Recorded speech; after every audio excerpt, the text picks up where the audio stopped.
Hey, what's going on, my friends? It's Dave Sharpe. Welcome to Wake Up Legendary. And we have yet another amazing guest this morning, my friends. Riley is a nurse. Met her at the mastermind. She's rocking and rolling. She's going to be talking about this morning how to create valuable reels on Instagram through consistency and authenticity. I can't wait to get into this chat with her. With that being said, Riley, welcome Hi, into the show. how are you? I'm fantastic. So good to see you again. How did you love the mastermind? I loved it. It was life-changing. I will most likely be back next year. So, or December awesome. or January, whenever it is. One of those. Austin, Texas, baby. Yeah. I didn't know if I could say the location. Yeah, I'm in Houston, so not too far of a drive for me. So I'll certainly try to make it. H-Town, try, yeah. Girl, I better see you there. I know. Man, you're rocking. It's great to talk to you this morning and learn from you and have you share, what you've learned along the way with our guest here this morning on Wake Up Legendary. Tell us what got you started wanting to have an online business in the first place, so we could just have some context as to kind of your why and what brought you here. Yeah, for sure. So I graduated nursing school in April of 2022. I was in an accelerated nursing program. I got my bachelor's degree, busted my ass off to get there. Went straight into night shift nursing and quickly realized, one, night shift was not for me. It was really hard on the body, taxing. My husband and I never really got to see each other that much just because they made it really hard for me to have my shifts 3 in a row, which was difficult. And I just kind of, got to a place where I was looking around, saw a lot of the veteran nurses who had been there for 30 plus years. And I was like, there's absolutely no way that I picture myself doing this for this long. Nursing is a wonderful career. Bedside's even more wonderful. It is not for me. It's not for everybody. The blessing is that nursing has so many different options. So I did find Legendary when I was still at the hospital. Kind of watched a lot of people. I think I bought the challenge when I was still working at the hospital. And then I quit bedside nursing. I ended up getting a part-time job at an IV clinic. So I do IV vitamins and shots and stuff. It's a cush job. I love it, actually. I'm very passionate about it. I'm now full-time there, almost full-time, basically full-time. And so I bought the blueprints in September of 2022, and I actually sat on them for 7 months, didn't do anything with them, which is one of the biggest regrets that I have to this day. And I started actively posting April 7th of 2023. So I've been at this actively for 14 months now. So yeah, I'm excited to be here, and I've learned a lot. I've grown a lot throughout the process. Some of my goals would just be I know nursing's not my end goal, I love what I do, but nonetheless, it's a job. And to be my own boss would be an honor and a dream. And just my husband does blue collar work. So he works anywhere from 50 to 70 plus hours a week, which is a lot. It's taxing on the body. Makes it hard for us to not really see each other as often. He travels sometimes too because of the work that he does. So just being able to build something that lasts long term has always been my goal, and it's pretty cool to work towards that. Yeah, you want to see your boo-boo. Yeah. I get it, and you're young, and you're actually, not to sound like a grandpa here, but you're right at the age that I stumbled in this world. Yeah. This online world, obviously, this internet marketing world, and I I wasn't half as educated and accomplished as you are.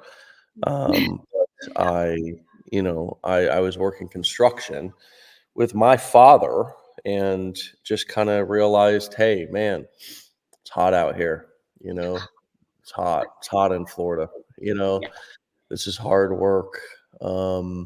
I wasn't working night shift, but I was working day shift, which is the worst time to be outside in Yes. Florida. And, when we did work nights, it was actually a blessing because the sun was down. Lot But, cooler. it was hard work and it was hard to get ahead and watch my father live paycheck to paycheck essentially for many years. And, more month at the end of the money every month. And, I just said, wow, you know, uh, this might be something for me to consider getting out of. I didn't know how though. I didn't know Yeah. how, and sometimes we just stumble upon things. They don't, some of the best things in life we just kind of stumble upon, and that's kind of how this happened. I got involved in network marketing. Some guy prospected me on a job site, and I was like, oh yeah, I'm gonna get rich, and then I sold zero, Yeah. in the whole market, because I had no influence. I had no marketing skills. So I went onto the internet looking for marketing skills, and the rest is internet history. And so good for you. I mean, age doesn't matter, but it certainly helps to discover some of these. And I bet a lot of you who are in your 40s, 50s, 60s, 70s, 80s, whatever you are, wish that you had found some of these skills earlier, but the problem is that they didn't even exist Yeah. when you were 24. They thankfully, and I'm grateful that technology has evolved to where they did exist when I was 24, 25. um, and so, talk about the regret of not jumping right in, and what do you feel like was the reason why you didn't? What advice would you give to yourself or somebody who is at that stage that you were when you had kind of bought the education? I'm not talking about launching. I'm talking Yeah. about just committing to learning. Yeah. Um, so I'll preface with saying if I could go back, yes, I would change it. No, because it's part of my story and it's part of what led me and gives me my drive today as well. So everything, I believe everything happens for a reason. Whenever I bought the blueprints, was in between graduation as a new grad nurse and starting my girl job.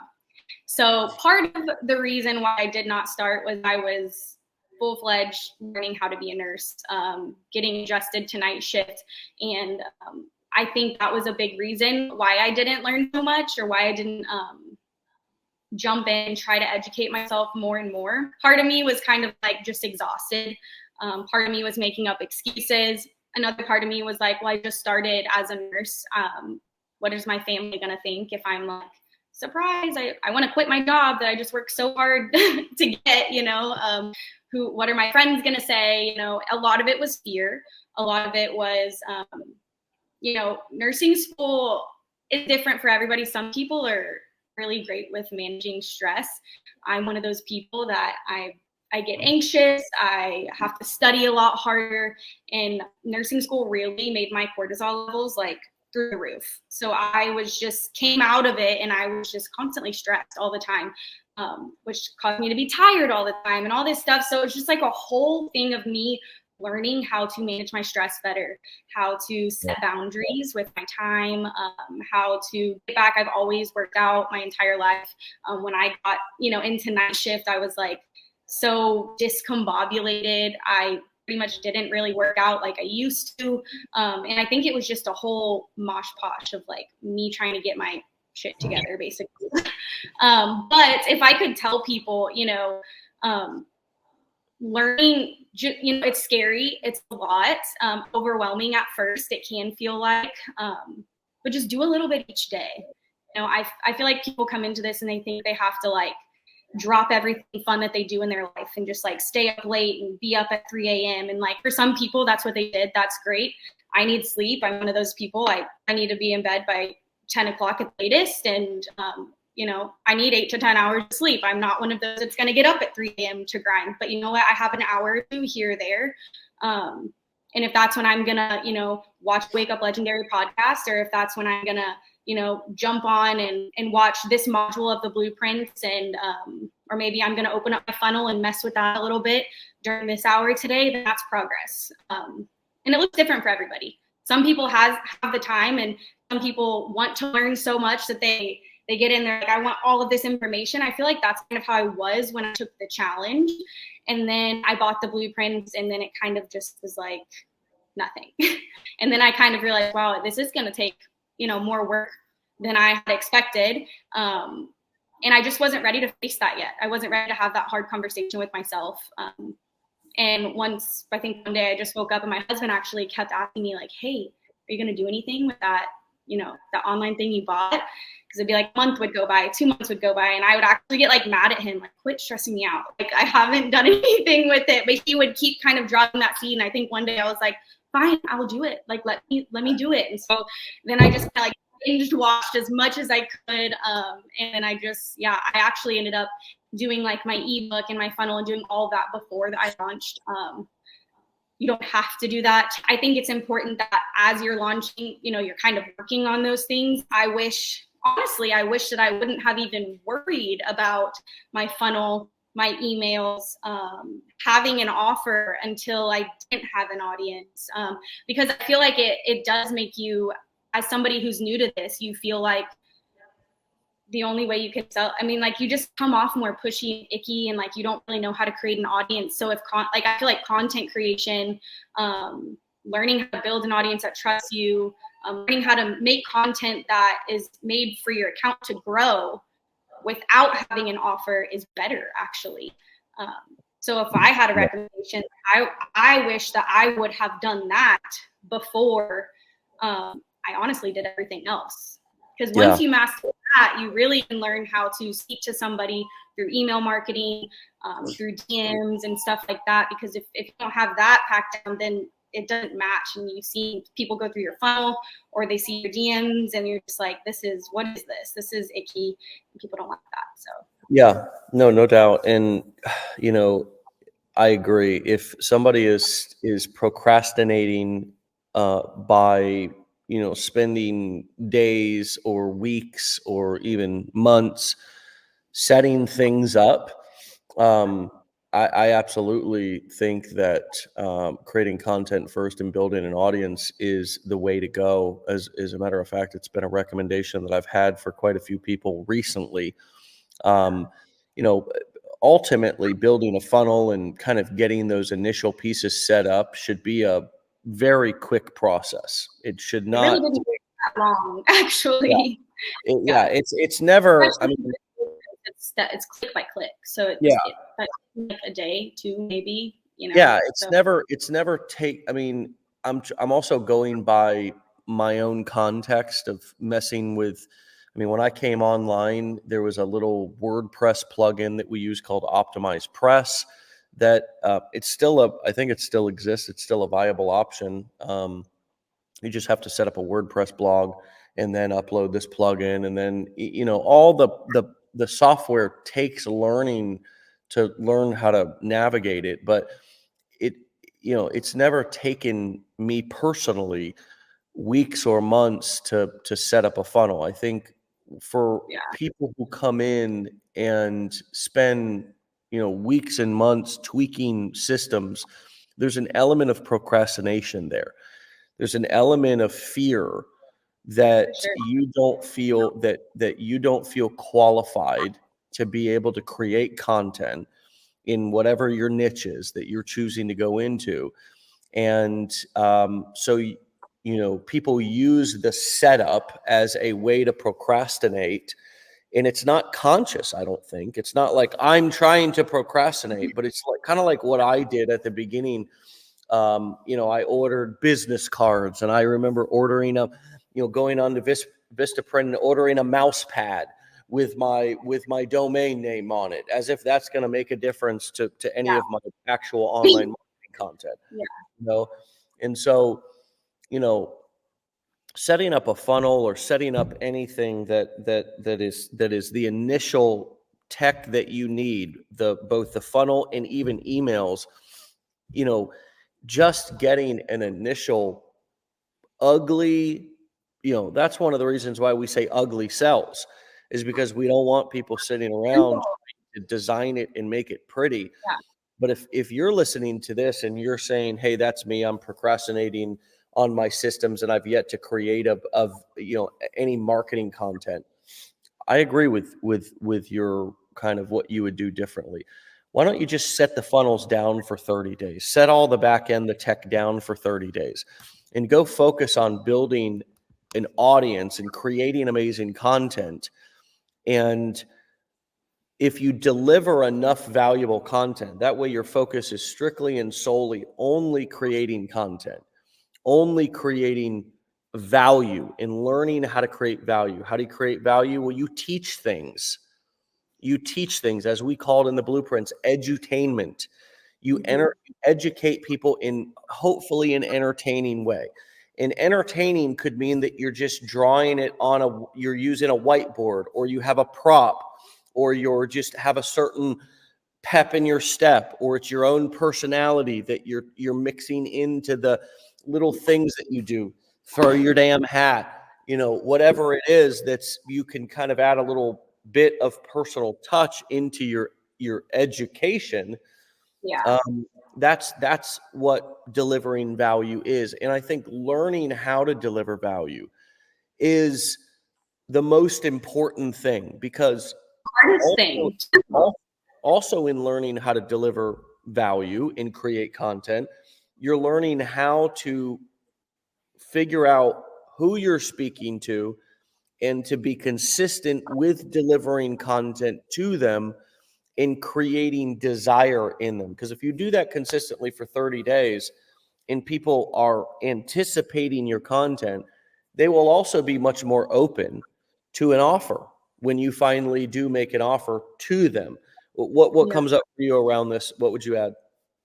Just things that I learned from the mastermind, a lot of which being just like market research. I feel like I've always struggled finding my own voice and how to truly deliver value, because everyone thinks that value is someone who has a high authority because they've made X amount of money, and they feel that you have to have that to speak truth. And if you are trying, it's a touchy subject, because if you're somebody who's like, well, I haven't made any money online, how am I going to teach other people how to make money online? It's like, you don't have to do that specifically. You're not the one teaching them. You're referring them to Legendary or whoever you use, or whoever you promote.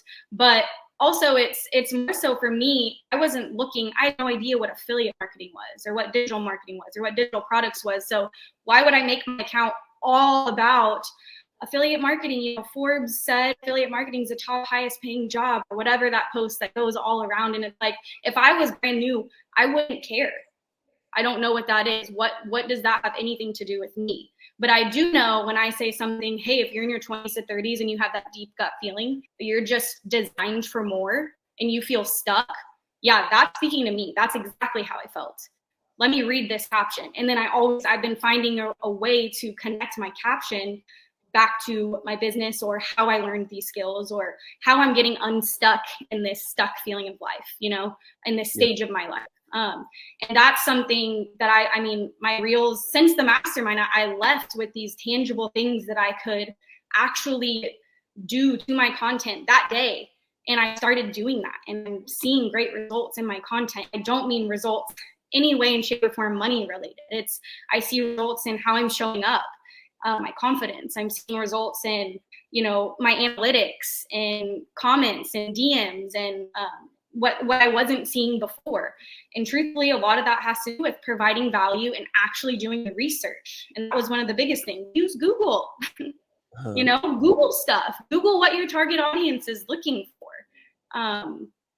I never really knew how to do market research, and that honestly kind of changed the game. Or just kind of like, what are, anything about money. A lot I'll do. One of the posts that I made is like, here are 7 toxic childhood traits that have held you back from not making money, or have kept you stuck financially. Okay, like if I'm somebody that is searching for more, that's something that's going to make me stop to read the comment. Not, I've made X amount of money, which is illegal, by the way. But also, like, just the affiliate marketing, if your whole account is just like oozing of like, buy my product, do this, do that, nobody gives a crap. I didn't know what affiliate marketing was, so why would I stop to read that? Yeah. And I started using my content as inspiration instead of other people's, which truthfully I'm like so proud of, because I've come a long way since I started. And being able to like scroll through the last, month's worth of my content and see it and be like, this video performed well. Let me see how I can like retweak this. And it's my words. It's stuff that I thought about, and that's, people don't talk about the pride that you have in that whenever you genuinely do think about and research what you're doing, and man, it makes it that much better. So It does. And you should be proud of yourself, and it does build confidence when you realize that you can actually create and come up with ideas. It doesn't all have to be original ideas. You can take inspiration from other things, Yeah. but actually, actually giving people something of value in your content. For example, those of you who are in the make money online niche, what you really should be focusing on is instead of focusing on making money and the different ways or the things that people could promote specifically, and sort of approaching it like a biz op, right? Or like like buy this thing and then resell this thing, or all these different kind of trends that are happening out there online that you see. Instead, you should focus on teaching people social media marketing strategies. You should think of yourself as an online marketing strategist, right? And instead of talking about the end thing that they're promoting, and also instead of thinking that you need to have income results or share how much you're making, which is honestly a fairly tacky thing to do. Like, there's no profession that you're sharing how much money you're making and it's not tacky. It's just kind of a tacky thing. You don't share, nobody walks around in real life talking about how much money they've made unless they're trying, or they're making, unless they're trying to be arrogant and kind of, you might hear about it in like a rap song or something, right? And it's like, but that's not real life, right? Real life is people are, are not, can't relate to obscene results.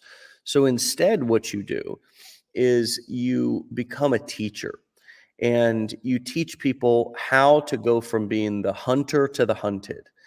For example, when I first started in the online marketing niche, or the make money online niche, I did what I still do, which is teach people how to use tools. For example, the power of an email autoresponder, the power of video, and how to have an automated sales person saying the same exact message perfectly as many times as you can, hundreds of thousands or millions of times, never mess up, never call in sick, never complain. What is the perfect salesperson? It's a video.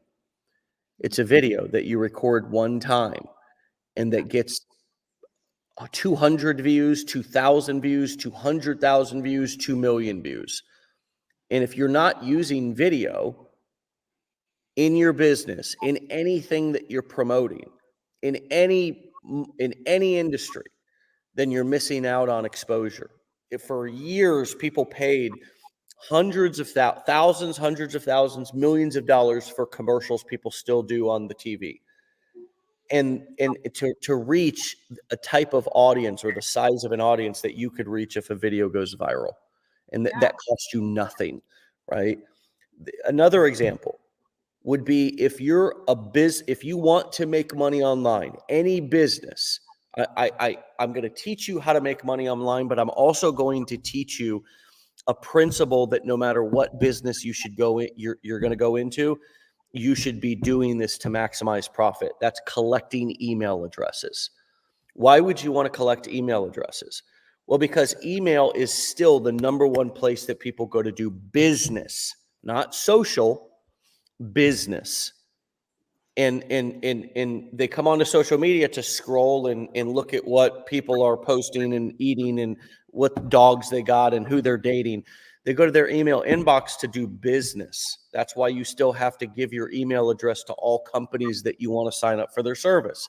You reset your password in your email. Business happens there.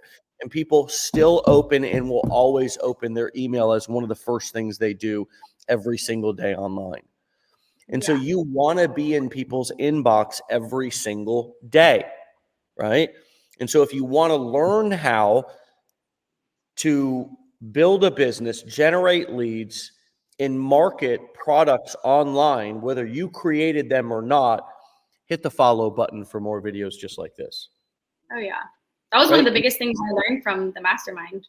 Email, email, email. That was like one of the hugest things. I left and was like, I need to like go rewrite all of my emails, and I need to be better about doing broadcasts every day. Right, but just here, I'm just talking about what kind of content can be created. That see, you were in my value there. You were in my value, right? I was delivering value there to you, and you were like, "Damn, yeah," right? So that's the power of that kind of content. It gets people thinking, it gets them engaged, it keeps them interested. Another example of value type content that you can deliver to a make money online niche is for example, there's this thing called affiliate marketing. Instead of just assuming that they know what it is, explain it to them. Tell them that there's companies all around you that you know of. Almost the majority of large companies have an affiliate program. They pay you a percentage. They give you a trackable link. There's graphics and images that you can pull from the internet to explain what you're doing. You can write it on a note and hold your camera over it, or put it up on a PowerPoint presentation, just a couple of images, and just explain to people what it is. If they hear that term over and over and over and over again, and then suddenly they come across your video and you actually explain what the hell it means, you are going to be the top of the list in that person's eyes. They're going to follow you. They're going to come back to you for more value and education. They're going to want to learn from you because you break things down. You should never, ever, ever, ever, ever assume that people know what something means. Be the person that explains it to them, and you'll have a follower and a fan and potentially a buyer for life. For sure. For sure. No, I totally agree. I think that being able to even just separate one of the things that I learned from the mastermind as well is separating yourself just from the money. Like, become that person. Just imagine yourself as if when you started, what is something that you would want to learn? What is something that would attract your attention? If your content is not something that you want to go through and you're like, oh, if I was brand new, I would definitely be interested in learning more about this, then it's probably not good enough, or there's more work to be done. Jasmine says, light bulb moment. This is the episode I needed to hear. I mean, this is what everybody needs to hear. This is when you're creating, you have to give somebody something to remember you by. And if you explain something, it doesn't matter what niche it is. Look, jargon goes over people's heads. People in every industry, when they enter into the industry, they start just using the jargon, thinking that new people automatically know what the jargon is.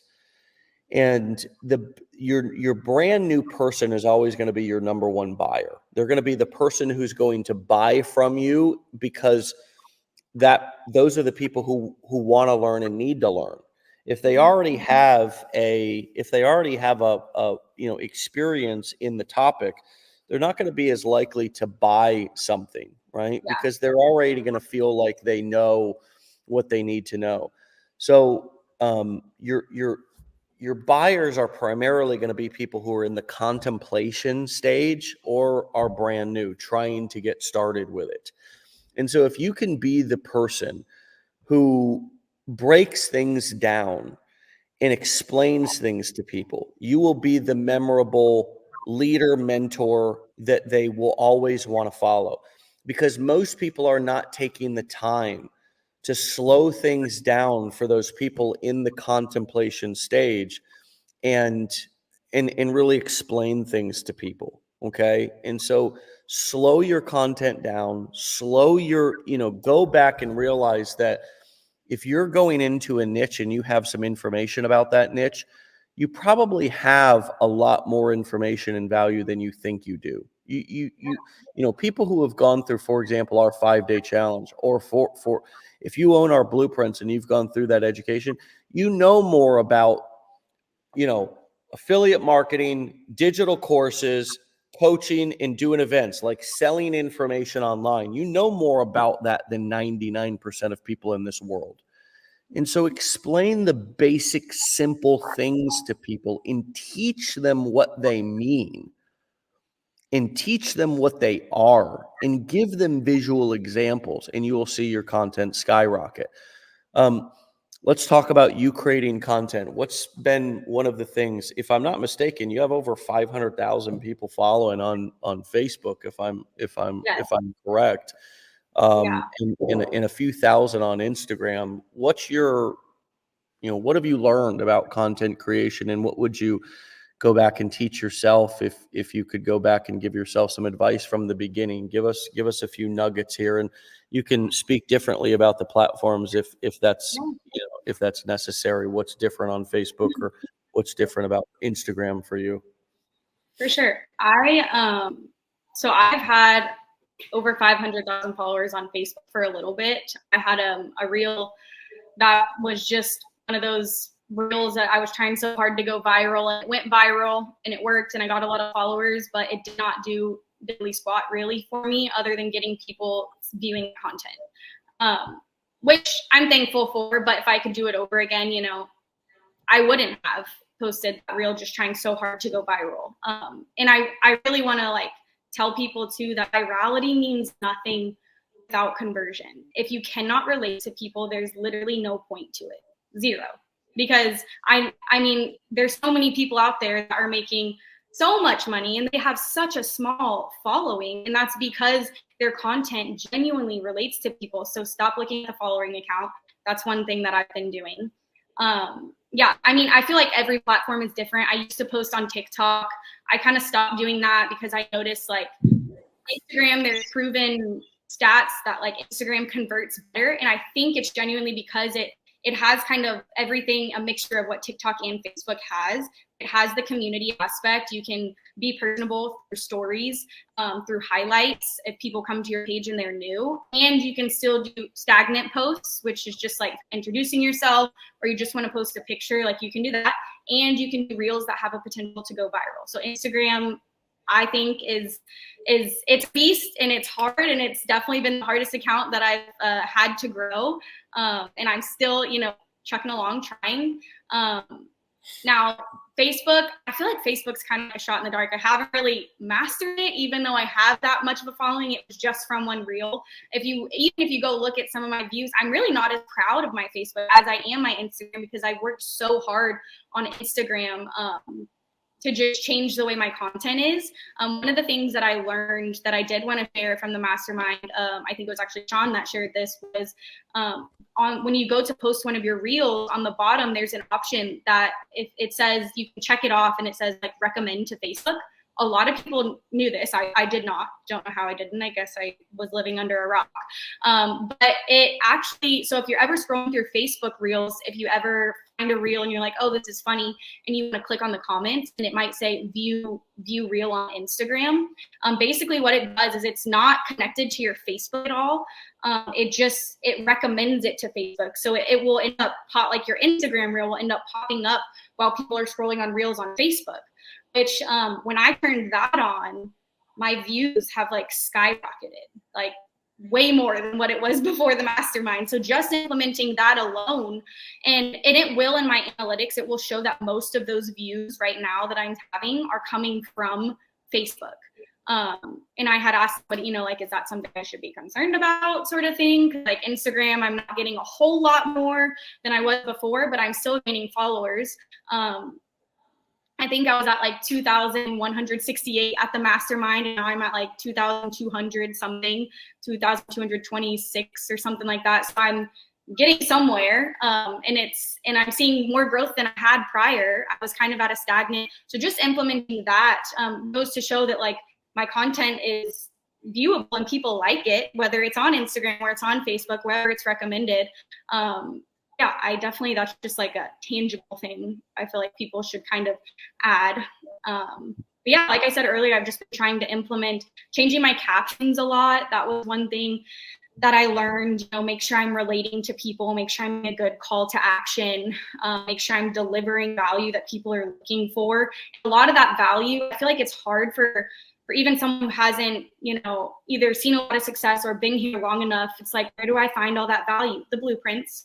Or where else can I find that value? Google, like I half of the stuff that I post in my caption about, mindset or skyrocketing your finances in your 20, what are goals that can get you there? I started a series that I'm actually really proud of, and nobody, it's something that I started myself, and it's getting way less views than a lot of my others, but I'm really proud of it because it's like, it's, creating small, like part one, creating small daily habits of, creating small daily habits of getting unstuck financially, physically, and emotionally. And then each caption, I really go into detail on a different thing. Like maybe sometimes I talk about opening up a Roth IRA. How long does that take? Not that long. And that's a great thing that can help in the long run, help you. Another one was saying no more. What was one thing when I started this business I had to do? I had to set aside time. I had to say no more. I wanted my outcome to look way different than people my age. So what did that mean? I had to do things that were different than them. Instead of going out on the weekends, maybe when I first started, I was really honing in on staying in and learning these skills. And that looks different than people who are 24. People my age want to go out every single weekend, and they're escaping the reality of the Monday through Friday. and that was something that so starting that series, it's not as popular, but I'm very proud of it. One, because I thought of it myself, and two, because I think researching those things, that's tangible things you can Google and you can find great advice on. Even ChatGPT is a great tool to use. Don't copy and paste from there because it's too stiff, but I think it's a great tool to use. So that's the kind of things that I've been doing. Love it. I mean, and just, it's amazing how when you start to delve in and use your brain, and sometimes we need to take the old hat off and we need to spray some WD-40 up there. Yeah. And get those wheels greased up, because sometimes they got some cobwebs in them. We've not been using those critical thinking skills, or we've not been, being creative and thinking of things, because we've maybe just been, pressing buttons or just going through the motions at a job for a certain period of time. Sometimes we're not encouraged to think independently. And so, it's amazing how quickly, once you start to come up with ideas for content, and it's just sort of like, I hate to use such a loose term, but throwing spaghetti at the wall. Marketing is all a test, and nowadays posting content on social media is marketing. That's what you have to remember. It is marketing. That is the marketing. There's other elements of the marketing, which is collecting leads and following up via email and inviting people to lives, but the marketing is the thing that happens before the sale. So anything that happens before somebody buys that gets them to buy is the marketing. And so, posting things on social media is marketing. And the more creative, you got to think about marketing your social media videos sort of like an insurance commercial. Some of these commercials with the the little lizard, or the guy who is teaching people how not to be their parents. I think one's Geico, the other's Progressive. You've got Jake, the State Farm guy, and then you've got all the other, hundreds or thousands of different memorable commercials that you've seen. Those are all videos, content. They just happen to be on your TV, but they also run on the internet. And so these are your little State Farm commercials. These are your little Geico commercials. These are your little Progressive. We're going to do a little something to catch people's attention, to get them to, to laugh, to learn something, to break it down, to make it simple for them. And once you start to think of things for your marketing, and you become unafraid to fail forward, and you start to test, and things work, which you'll be surprised by what works. I mean, it's quite often not what you thought was going to work. That's why it's so important to test. If everybody could just guess what was going to work, we'd all be internet millionaires, right? But marketing is testing, and most people are afraid to test, just throw spaghetti at the wall and try something and see if it works. And then brace yourself. Here's the wisdom: do more of what works, right? You test 10 different things in a week. And then it's like, oh crap, one of those things or types of content or styles of content or themes of content or topic worked really well. Do more of that thing. Right? It's like it's actually not rocket science, but we're so afraid sometimes to put ourselves out there and try a bunch of different stuff. But that's the method. It feels messy. It looks and it feels ugly and uncomfortable, but that's the process of elimination that we as marketers have to go through. And look, it's just like batting in the major leagues. The best professional baseball players in the world only make contact, not even a home run. Make contact and get on base 2 to 3 times out of 10 at bats. So if you're marketing, if you're afraid to fail 7, 8, 9 times out of 10, even 10 out of 10, if you're afraid to fail the majority of the times to find the winners, you've got it backwards. Yeah. You've got it backwards. I did that You have to fail forward and test until you find the winner. And then do more of what works. Yes. No, I totally agree. For over a year, I did the same thing over and over again. And I'll tell people too, I want to tell people, it's consistency and showing up is not enough. I feel like so many people tell you that, and I've been at this for over a year and I've showed up. And if you're just doing the same thing that's not freaking working, it won't get you anywhere. And it's so easy to go into that victim mentality of like, well, maybe it's just not meant for me, or, all these other people just got lucky, or it really is. Everybody has those little teeny tiny thoughts in the back of their head. And you really have to sit and have that hard conversation with yourself and realize, okay, if I were to get to where I want to be, if I were to make whatever amount of money it is that your dream goal is to make, if you were to get there and you asked yourself honestly, do I deserve this? Do I deserve it?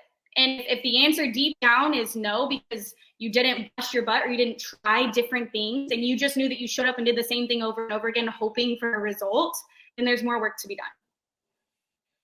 There's more work to be done. So that's where I was at. I'm breaking this hat over here.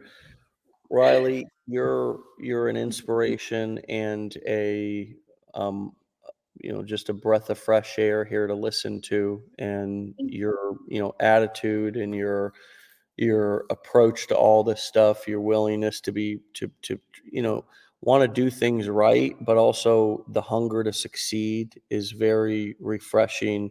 People are getting tremendous value from this. I mean, Melissa, powerful. Sydney, this was amazing. Tons of great nuggets today, said TL. Danielle, thank you for the great value today. So many positive affirmations and validation for you. Riley is awesome. We got Bonnie in the house. Um, Kathy, a true inspiration today. Thank you, Dave and Riley. Keep on crushing it, girl. That's great nuggets, girl. Awesome stuff. Just, my hope for you is that you continue to rise like the star that you are, and, keep crushing it, and we'll all be amazed, but I won't secretly, because I know where you're headed if you keep up this work. So come back and see us in the near future for a third time. You're a returning guest here, second time, and I look forward to hopefully seeing you on one of our stages here in the near future, continuing to deliver value and share your message. So keep rocking, stay legendary, my friend. Thank you so much. Thanks for having me. All right, I'll talk to you later. All right, bye, Dave. All right, my friends, you can find Riley over on Instagram at Ry the Affiliate, RY the Affiliate, RY the Affiliate. No spaces, no underscores. Riley over on Instagram at RY TheAffiliate, Rye the Affiliate. Okay. Connect with her there and go from there. Continue to learn from her and receive the inspiration and the wonderful example that this young lady is setting for us and our industry as a whole. She's really doing a wonderful job. My friends, it's the middle of the week. At old corporate America, they call this hump day. I just call it Wednesday. And it's the best day, because any day is the best day, to do something powerful for yourself and your business, to get down to work, to get down to business, to set your limiting beliefs aside, suspend the disbelief and the skepticism, and take some amazing, tremendous, legendary action towards your goals. We look forward to helping you any way that we can. My friends, meet us back here tomorrow for another episode of Wake Up Legendary. We look forward to seeing you here, same place, same time. For now, get out of here. We'll see you tomorrow. Peace.